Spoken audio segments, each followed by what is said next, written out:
right, welcome back to another video, and I trust and hope that this video finds you well and in good health. If not, on your way to being better.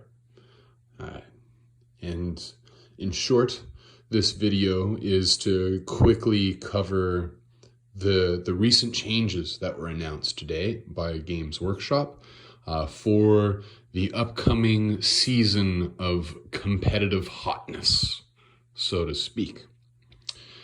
Warzone Nihilus has been elaborated on more today from the Warhammer community website, and we have received the information of our command points mostly being the subject of greatest change, along with some secondaries and how they work being another notable component of the article written today. But more specifically pertaining to this video, what I was hoping to discuss is the subtle sigh of relief that I have for myself and this list in particular. I was really hoping that the announced changes would not force me to change my list in any major way, and thankfully it doesn't yet. And I hope to elaborate on that now.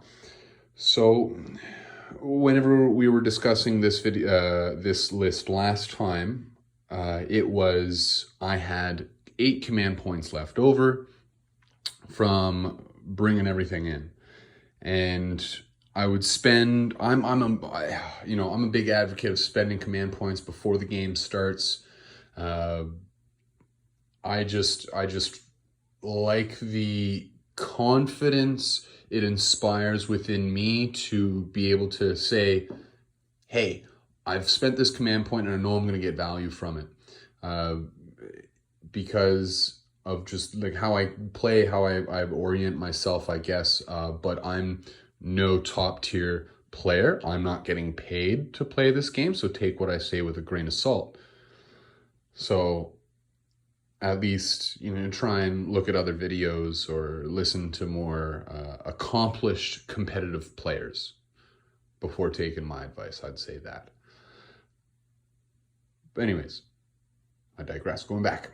Now, as opposed to having 8 command points from the last time we were talking about it, 8 command points with 2 being spent here. So 1 to bring the Relic Contemptor with twin Volkite on both arms, and same thing here. Again, to, a certain level of redundancy to ensure a certain level of success. Let's put it that way. I know there's the rule of 3, but I don't know. I just, I want to keep playing with my opponents and not make enemies. And I guess that's why I play Salamanders Successors. Yeah, maybe it's indicative of who I am as a person. Or who I try to be. I don't know. Anyways. And then the Venerable Dreadnought, because hitting on 2s relatively as consistent as it's going to get in terms of unmodified shooting. You don't get better than a 2+ on a D6 system, unless it's automatic hits with the flamethrower squads here. But that Venerable Dreadnought with the 2s, hitting on 2s with the twin las cannon and the missile launcher there at a D6 damage, I find is a good support platform for these 2 guys to be shooting at whenever I have them in the back lines. Anyways, 2 command points spent there. 1 command point on yours truly to give an extra Warlord trait. And then another command point spent on the Chief Apothecary to give him a Warlord trait as well. And just for further clarification, that is a Lieutenant. That is the Chief Techmarine or Forge Master. Anyways, I'll put the link, a text of my list. I'm going to try and get that for you in the video. But anyways, now with this 8 command point list, 8 command point starting of the game list has changed with the new rules, right? With the new introduction of the rules.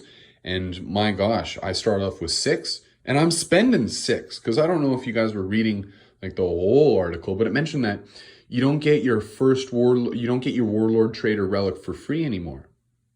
So that means in this case for me, I'm paying for both warlord traits and the relic. So 3 command points on him alone, 1 command point there, so that's 4, and then 2 right there, that's 6. And I've only got 6 to start off with in a strike force now with 2,000 point game. So I'm starting at 0 command points, baby. I'm doing it by the skin of my teeth, or whatever the saying goes. You know, like that's oof. I'm really happy I managed to sneak it in there, so I don't have to change the list. So I'm really, really happy about that. And as it stands, I'm still scheduled to play June 25th, 2022. And like I said, will try and upload a video as coherent as possible for your viewing pleasure. And literally, actually, it's really, I'm just wanting to document myself really and see the progress I've made over the course of a few years and looking back on it. But all that to say is I hope you find it entertaining, and I hope that you find some value out of this too. If you'd be so kind as to give me your thoughts in the comments section below, or subscribe, or give this video a thumbs up, that'd be great. But otherwise, what I'm actually looking for is some discourse. What are your thoughts? Are you a Salamanders player too?